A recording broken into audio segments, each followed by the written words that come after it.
বন্যার এই সময়ে সারা দেশে ভয়ঙ্কর আকার ধারণ করেছে রাসেলস ভাইপার। রাসেলস ভাইপার সাপ চরিত্র পাল্টে জমদূত হয়ে ঢাকার দিকে ধেয়ে আসছে এ বিষধর সাপ। মানিকগঞ্জের চরাঞ্চলে রাসেলস ভাইপারের আতঙ্কে দিন কাটছে মানুষের। দুর্গম চরে হিংস্র রাসেলস ভাইপারের হানা, গ্রামে গ্রামে আতঙ্ক ছড়িয়ে পড়ছে। সম্প্রতি ঢাকার দোহারে বিষধর এই সাপের উপস্থিতির খবর পাওয়া গেছে। ঈদে বাড়ি যাওয়ার এই সময়ে তাই সাপ থেকে সাবধান হওয়া জরুরি সবারই। রাসেলস ভাইপার দেশে যত বিষধর সাপ আছে তার মধ্যে সবচেয়ে ভয়ানক বিষ এর। দংশনের সময় ঢেলে দেয় সর্বোচ্চটুকু।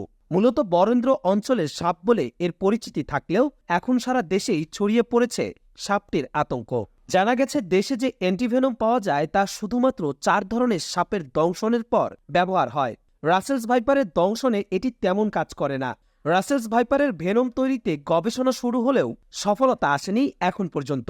দেশের বেসরকারি কোনো ওষুধ কোম্পানিও অ্যান্টিভেনম বানায়নি। একমাত্র ইনসেপ্টা ভারত থেকে সীমিত পরিমাণ অ্যান্টিভেনম আমদানি করে অর্ডার অনুযায়ী।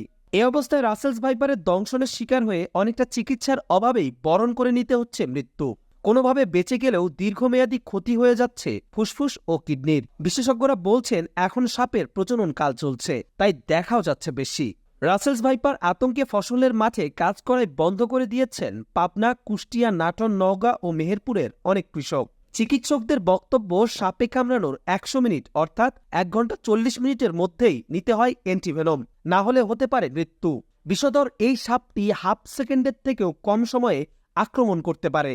এছাড়াও সম্প্রতি রাসেলস ভাইপারের দংশনের শিকার হওয়ার পর সময়মতো চিকিৎসার ব্যবস্থা করা হলেও বাঁচানো যায়নি রাজশাহী বিশ্ববিদ্যালয়ের শিক্ষার্থী শাকিনুর রহমান সাব্বিরকে।